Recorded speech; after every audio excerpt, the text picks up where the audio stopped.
ನಮಸ್ಕಾರ, good morning. ಇದು morning rounds. ನಾನು ಶ್ರುತಿ. ಇವತ್ತು ವಯನಾಡು ದುರಂತ ಸ್ಥಳಕ್ಕೆ ಪ್ರಧಾನಿ ನರೇಂದ್ರ ಮೋದಿಯವರು ಭೇಟಿ ನೀಡಲಿದ್ದಾರೆ. ರಿಪಬ್ಲಿಕನ್ ಅಲ್ಲಿಂದಲೇ ಗ್ರೌಂಡ್ ರಿಪೋರ್ಟ್ ಅನ್ನು ನಿಮ್ಮ ಮುಂದೆ ಇಡ್ತಾ ಹೋಗುತ್ತೆ. ಸಂತ್ರಸ್ತರ ಅಳಲು ಆಲಿಸಲಿದ್ದಾರೆ ಪ್ರಧಾನಿ ನರೇಂದ್ರ ಮೋದಿ. ಬೆಳಗ್ಗೆ 11 ಗಂಟೆಗೆ ಕಣ್ಣೂರು ಏರ್ಪೋರ್ಟ್ಗೆ ಪ್ರಧಾನಿ ನರೇಂದ್ರ ಮೋದಿ ಅವರ ಆಗಮನವಾಗುತ್ತೆ. ನಂತರ ಹೆಲಿಕಾಪ್ಟರ್ ಮೂಲಕ ವೈಮಾನಿಕ ಸಮೀಕ್ಷೆಯನ್ನು ಕೂಡ ನಡೆಸ್ತಾರೆ. ಎಷ್ಟರ ಮಟ್ಟಿಗೆ ಹಾನಿಯಾಗಿದೆ, ಸದ್ಯ ಅಲ್ಲಿನ ಪರಿಸ್ಥಿತಿ ಹೇಗಿದೆ, ಎಲ್ಲದರ ಬಗ್ಗೆ ಕೂಡ ವೈಮಾನಿಕ ಸಮೀಕ್ಷೆ ಪ್ರಧಾನಿ ನರೇಂದ್ರ ಮೋದಿ ಅವರಿಂದ. ವೈಮಾನಿಕ ಸಮೀಕ್ಷೆಯ ಬಳಿಕ ಸಂತ್ರಸ್ತರ ಜೊತೆಗೆ ಮಾತನಾಡ್ತಾರೆ. ಅವರಿಗೆ ಸಾಂತ್ವನ ಹೇಳೋ ಕೆಲಸಕ್ಕೆ ಪ್ರಧಾನಿ ನರೇಂದ್ರ ಮೋದಿ ಅವರು ಮುಂದಾಗಲಿದ್ದಾರೆ. ಕಾಳಜಿ ಕೇಂದ್ರಗಳಿಗೆ ಭೇಟಿ ನೀಡ್ತಾರಂತೆ ಪ್ರಧಾನಿ ನರೇಂದ್ರ ಮೋದಿ. ವಯನಾಡು ದುರಂತ ರಾಷ್ಟ್ರೀಯ ವಿಪತ್ತು ಅಂತ ಘೋಷಣೆ ಮಾಡಬಹುದಾ ಅನ್ನೋದು ಸದ್ಯ ಇರುವಂತಹ ಪ್ರಶ್ನೆ. ಪ್ರಧಾನಿ ನರೇಂದ್ರ ಮೋದಿ ಅವರು ಬಂದು ಹೋದ ಬಳಿಕ ಇದೆಲ್ಲವೂ ಕೂಡ ಗೊತ್ತಾಗ್ಬಿಡುತ್ತೆ. ಬೆಳಗ್ಗೆ 11 ಗಂಟೆಗೆ ಕಣ್ಣೂರು ಏರ್ಪೋರ್ಟ್ಗೆ ಪ್ರಧಾನಿ ನರೇಂದ್ರ ಮೋದಿ ಅವರ ಆಗಮನವಾಗುತ್ತೆ.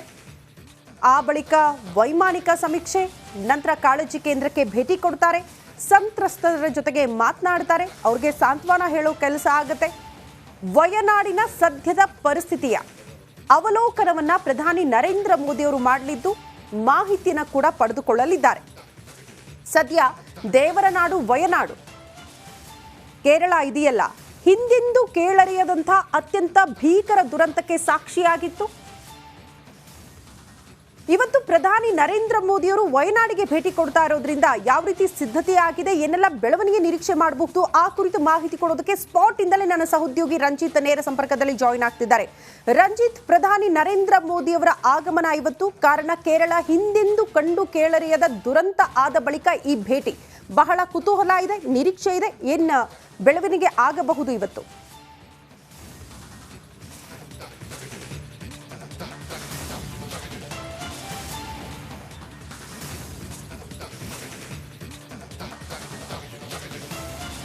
ಖಂಡಿತವಾಗ್ಲೂ ಕೂಡ ಶ್ರುತಿ, ಯಾವಾಗ ಈ 12 ದಿನದ ಹಿಂದೆ ಕೇರಳದ ವಯನಾಡಿನ ಚೂರನ್ಮಲೈ ಮುಂಡಕೈ ಅನ್ನೋ ಜಾಗದಲ್ಲಿ ಗುಡ್ಡ ಕುಸಿತು ನೂರಾರು ಜನ ಮೃತಪಟ್ಟರು ಅನ್ನೋ ವಿಚಾರ ರಿಪಬ್ಲಿಕ್ ಮೀಡಿಯಾ ಯಾವಾಗ ಅದನ್ನು ತಿಳಿಯುತ್ತೆ, ತಕ್ಷಣಕ್ಕೆ ಕೇರಳದ ವಯನಾಡಿಗೆ ನಾವು ಬರ್ತೀವಿ. ಕೇರಳದ ವಯನಾಡಿನ ಈ ದುರ್ಗಮ ಸ್ಥಳದಲ್ಲಿ ನಾವು A1 ಇದ್ದೀವಿ. A1 ಇಲ್ಲಿವರೆಗೂ ಕೂಡ ಗ್ರೌಂಡ್ ರಿಪೋರ್ಟನ್ನು ರಿಪಬ್ಲಿಕ್ ಕನ್ನಡ ಜನರಿಗೆ ತಲುಪಿಸುವಂಥ ಪ್ರಯತ್ನ ಮಾಡುತ್ತೆ. ಆ ಭೀಕರ ದುರಂತ ಪ್ರಕೃತಿ ವಿಕೋಪದಲ್ಲಿ ಇಲ್ಲಿವರೆಗೂ ಕೂಡ ಸಾವನ್ನಪ್ಪಿರುವವರ ಸಂಖ್ಯೆ ಲೆಕ್ಕಕ್ಕೆ ಇಡದಷ್ಟು, ಆದರೆ ಅಫಿಷಿಯಲಿ 420ಕ್ಕೂ ಹೆಚ್ಚು ಜನ ಮೃತಪಟ್ಟಿದ್ದಾರೆ ಅನ್ನೋದ್ರ ಬಗ್ಗೆ ಈಗ ಮಾಹಿತಿ ಇದೆ.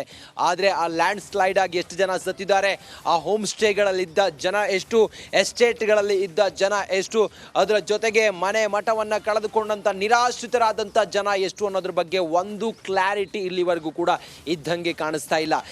ಸದ್ಯ ಇವತ್ತು 12ನೇ ದಿನ ಲ್ಯಾಂಡ್ ಸ್ಲೈಡ್ ಆಗಿ ಇವತ್ತು ಹೆಂಗಿದೆ ಕೇರಳ ಅಂತ ನೋಡಿದರೆ, ನಾನು ಇದೇ 10 ದಿನದ ಹಿಂದೆ ಇದೇ ಕೇರಳದ ವಯನಾಡಿನ ಈ ಜಾಗಕ್ಕೆ ಈ ರೆಸ್ಕ್ಯೂ ಆಸ್ಪತ್ರೆಗೆ ಬಂದಾಗ ಹೆಂಗಿತ್ತು ಅಂತ ಹೇಳಿದರೆ, ಇಲ್ಲಿ ಜನ ನರಳಾಡ್ತಾ ಇದ್ರು.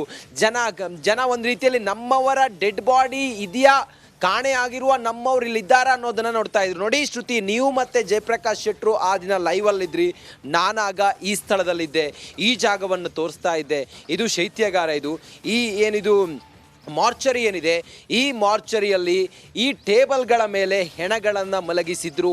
ಈ ಟೇಬಲ್ಗಳ ಮೇಲೆ ಹೆಣಗಳನ್ನು ಮಲಗಿಸಿ ಬಂದ ಜನ ನಮ್ಮವರಿದ್ದಾರಾ ಅನ್ನೋದನ್ನು ನೋಡ್ತಾ ಇದ್ರು.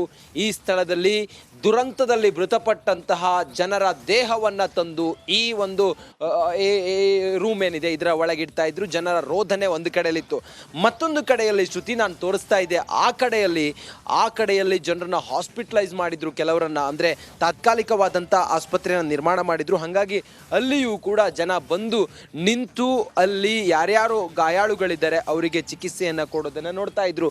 ಮತ್ತು ಇದೇ ಜಾಗದಲ್ಲಿ ನಾವು ಮುಂದಕ್ಕೆ ಹೋದರೆ ನನ್ನ ವಿಜಯ ಲಕ್ಷ್ಮೀಪುತ್ರ ತೋರಿಸ್ಬೇಕು, ಅಲ್ಲಿ ಜನ ನಿಂತಿದ್ದಾರೆ, ಅಲ್ಲಿ ಮೀಡಿಯಾ ನಾಟ್ ಅಲೌಡ್. ಯಾಕಂತ ಹೇಳಿದರೆ ಅಲ್ಲಿ ಸಂತ್ರಸ್ತರಿದ್ದಾರೆ. ಈ ಒಂದು ಗುಡ್ಡ ಕುಸಿತ ಆದಂಥ ಸ್ಥಳದಲ್ಲಿ ಸಿಲುಕಾಕಿಕೊಂಡಂಥ ಜನರು ಮತ್ತು ಎಲ್ಲವನ್ನ ಕಳ್ಕೊಂಡಂಥ ಸಂತ್ರಸ್ತರನ್ನು ಆ ಜಾಗದಲ್ಲಿ ಇರಿಸಿ ಅವರಿಗೆ ಈಗಲೂ ಕೂಡ ಅವರ ಆರೈಕೆಯನ್ನ ಮಾಡಲಾಗ್ತಾ ಇದೆ. ಎಸ್, ಇವತ್ತು ಪ್ರಧಾನಿ ನರೇಂದ್ರ ಮೋದಿ ಅವರು ಇದೆಲ್ಲದರ ಅವಲೋಕನಕ್ಕಾಗಿ ಬೆಳಿಗ್ಗೆ 11 ಗಂಟೆ ಸುಮಾರಿಗೆ ಕಣ್ಣೂರು ಏರ್ಪೋರ್ಟ್ಗೆ ಬರ್ತಾರೆ. ಕಣ್ಣೂರು ಏರ್ಪೋರ್ಟ್ನಿಂದ ನೇರವಾಗಿ ಪ್ರಧಾನಿ ನರೇಂದ್ರ ಮೋದಿ ಹೆಲಿಕಾಪ್ಟರ್ ಮೂಲಕ ಅಲ್ಲಿಂದ ಕಲ್ಪೆಟ್ಟಾಗೆ ಬರ್ತಾರೆ.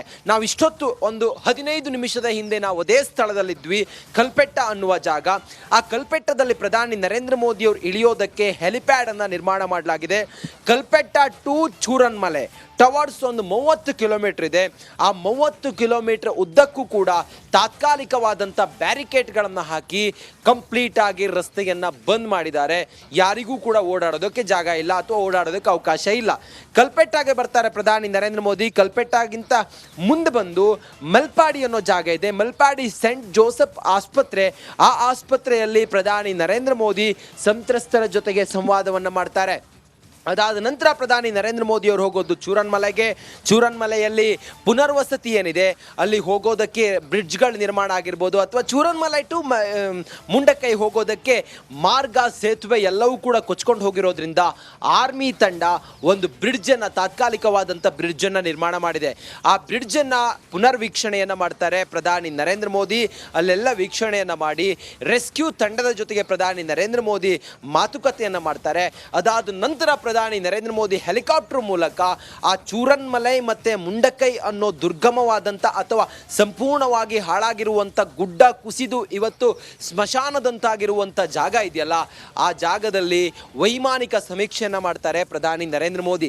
ಇಲ್ಲಿವರೆಗೂ ಕೂಡ ಶ್ರುತಿ ಸುಮಾರು 500 ಮನೆಗಳಿಗೆ ಹಾನಿಯಾಗಿದೆ, 500 ಮನೆಗಳು ಸರ್ವನಾಶ ಆಗಿದೆ ಅನ್ನೋದ್ರ ಬಗ್ಗೆ ಮಾಹಿತಿ ಇದೆ. ಆದರೆ ಅದೆಲ್ಲವನ್ನು ಕೂಡ ನೋಡೋದಕ್ಕೆ ಪ್ರಧಾನಿ ನರೇಂದ್ರ ಮೋದಿ ಅವರು ವೈಮಾನಿಕ ಸಮೀಕ್ಷೆಯನ್ನು ಮಾಡ್ತಾರೆ. ಇನ್ನೊಂದು ಇಂಟ್ರೆಸ್ಟಿಂಗ್ ವಿಚಾರ ಅಂತ ಹೇಳಿದ್ರೆ, ನಿನ್ನೆ ಈ ಭಾಗದ ಮೆಲ್ಪಾಡಿ ಮತ್ತೆ ಕಲ್ಪೆಟ್ಟ ಭಾಗದ ಜನ ಬೆಚ್ಚಿ ಬಿದ್ದಿದ್ರು. ಯಾಕಂತ ಹೇಳಿದ್ರೆ ನಿಗೂಢವಾದಂಥ ಶಬ್ದ ನಿನ್ನೆ ಒಂದು ಬೆಳಿಗ್ಗೆ 10ರಿಂದ 11 ಗಂಟೆ ಸುಮಾರಿಗೆ, ಈಗ 8 ಗಂಟೆ ಆಗಿದೆ, ಇದೇ 8 ಗಂಟೆ 10 ಗಂಟೆ ಸುಮಾರಿಗೆ ನಿಗೂಢವಾದಂಥ ಶಬ್ದ ಕೇಳಿಬಂದಿತ್ತು. ಭೂಕಂಪನ ಏನಾದರೂ ಆಗಿದೆಯಾ ಅಥವಾ ಭೂಮಿಯ ಒಳಗೆ ಕೇಳಿಬಂದಂಥ ಶಬ್ದ ಏನು ಅನ್ನೋದ್ರ ಬಗ್ಗೆ ಜನ ಬೆಚ್ಚಿ ಬಿದ್ದಿದ್ರು. ಇದೆಲ್ಲದರ ಮಾಹಿತಿಯನ್ನು ಪ್ರಧಾನಿ ನರೇಂದ್ರ ಮೋದಿ ಅವರಿಗೆ ನೀಡ್ತಾರೆ. ಇನ್ನೊಂದು ವಿಚಾರ ಅಂತ ಹೇಳಿದರೆ, ಇದನ್ನು ಒಂದು ರೀತಿಯಲ್ಲಿ ವಿಕೋಪ, ಅದರಲ್ಲೂ ಕೂಡ ರಾಷ್ಟ್ರೀಯ ವಿಪತ್ತು ಅಂಥೇಳಿ ಮೋದಿ ಘೋಷಣೆ ಮಾಡುವಂಥ ಸಾಧ್ಯತೆಯು ಕೂಡ ಕಂಡು ಬರ್ತಾ ಇದೆ. ಇಲ್ಲಿನ ದುರ್ಗಮವಾದಂಥ ಮತ್ತು ಇಲ್ಲಿನ ದಯಾನೀಯ ಸ್ಥಿತಿಯನ್ನು ಪ್ರಧಾನಿ ನರೇಂದ್ರ ಮೋದಿ ಅವರು ಇವತ್ತು ಅವಲೋಕನ ಮಾಡ್ತಾರೆ. ಆ ಮೂಲಕ ಕೇರಳದ ಜನ ಸುಮಾರು 15 ದಿನದ ಹಿಂದೆ ಎದುರಿಸಿದಂಥ ತಾಪತ್ರೆ ಏನಿದೆಯಲ್ಲ, ಪ್ರಕೃತಿ ವಿಕೋಪಕ್ಕೆ ಎಲ್ಲವನ್ನ ಕಳೆದುಕೊಂಡು ಇವತ್ತು ಬರಿಕೈಯಲ್ಲಿ ಇವತ್ತು ಸಹಾಯದ ಹಸ್ತವನ್ನು ಚಾಚ್ತಾ ಇದ್ದಾರಲ್ಲ, ಅದೆಲ್ಲವನ್ನು ಕೂಡ ಪ್ರಧಾನಿ ನರೇಂದ್ರ ಮೋದಿ ಅವರು ಇವತ್ತು ನೋಡ್ತಾರೆ. ಮತ್ತೆ ಸ್ಥಳೀಯ ಆಡಳಿತ ಮತ್ತೆ ರಾಜ್ಯ ಸರ್ಕಾರ ಅವರೆಲ್ಲರ ಜೊತೆಯಲ್ಲೂ ಕೂಡ ಮಾಹಿತಿಯನ್ನು ಪಡೆದುಕೊಳ್ತಾರೆ. ಪರಿಹಾರ ಮತ್ತೊಂದು ಮಗದೊಂದು ಇವತ್ತು ದೇಶವೇ ಕೇರಳದ ಜೊತೆಗೆ ನಿಂತ್ಕೊಂಡಿದೆ. ಕರ್ನಾಟಕ ನಾವು ನೋಡಿದ್ದೀವಿ, NDRF ತಂಡ ಕಳಿಸಿದ್ವಿ, SDRF, ಆರ್ಮಿ, ಮತ್ತೊಂದು ಮಗದೊಂದು ಎಲ್ಲವನ್ನು ನಾವು ಇಲ್ಲಿ ಕಳಿಸಿದ್ವಿ. ಅದ್ರ ಜೊತೆಗೆ ತಮಿಳುನಾಡು ಸೇರಿದಂತೆ ಬೇರೆ ಬೇರೆ ರಾಜ್ಯಗಳಿಂದಲೂ ಕೂಡ ಸಹಾಯ ಹಸ್ತ ಬಂದಿತ್ತು. ಇಡೀ ದೇಶವೇ ವೈನಾಡಿನ ಸಂತ್ರಸ್ತರ ಕೈ ಹಿಡಿಯೋ ಪ್ರಯತ್ನ ಮಾಡಿತ್ತು.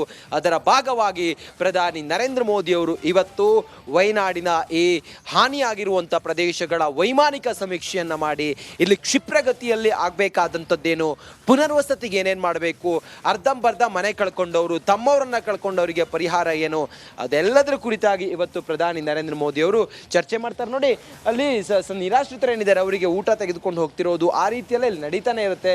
ಅವರಿಗೆ ಊಟ ತಿಂಡಿ ಹಿಡಿದು ಮತ್ತೆಲ್ಲವನ್ನು ಕೂಡ ಇದೇ ಮುಂಭಾಗದಲ್ಲಿ ಅಲ್ಲಿ ಪೊಲೀಸ್ ಭದ್ರತೆ ಇದೆ.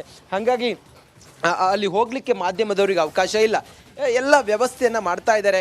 ಪ್ರತಿದಿನವೂ ಕೂಡ ಪ್ರತಿದಿನವೂ ಕೂಡ ಇಲ್ಲಿ ಎಲ್ಲವನ್ನ ಕಳೆದುಕೊಂಡವರಿಗೆ ಊಟ ತಿಂಡಿ ಮತ್ತೊಂದು ಮಗದೊಂದು ಎಲ್ಲ ವ್ಯವಸ್ಥೆ, ಮೆಡಿಕಲ್ ಕಿಟ್ ಆಗಿರ್ಬೋದು ಅಥವಾ ಮಾತ್ರೆಗಳಾಗಿರ್ಬೋದು, ಇಲ್ಲಿನ ಸ್ಥಳೀಯರು ಅಥವಾ ಇಲ್ಲಿನ ಕೇರಳದ ಜನರು, ದೇವರ ನಗರಿಯ ಜನರು ಇವತ್ತು ಅವರ ಕೈ ಹಿಡಿತಾ ಇದ್ದಾರೆ. ಬೇರೆ ಬೇರೆ ಊರುಗಳಿಂದ ಬಂದವರಿಗೆಲ್ಲ ವ್ಯವಸ್ಥೆಯನ್ನು ಮಾಡ್ತಾ ಇದ್ದಾರೆ. ಇದೆಲ್ಲದರ ಮಾಹಿತಿಯನ್ನು ಪ್ರಧಾನಿ ನರೇಂದ್ರ ಮೋದಿ ಅವರು ಇವತ್ತು ಪಡೆದುಕೊಳ್ಳುವವರಿದ್ದಾರೆ. ಒಟ್ಟಾರೆ ಕೇರಳ ಇವತ್ತು ತಬ್ಬಲಿಯಾಗಿದೆ. ಯಾಕಂತ ಹೇಳಿದ್ರೆ ಕೇರಳದ ವೈನಾಡು ಎಲ್ಲವನ್ನ ಸಂಪೂರ್ಣವಾಗಿ ಕಳೆದುಕೊಂಡಿದೆ.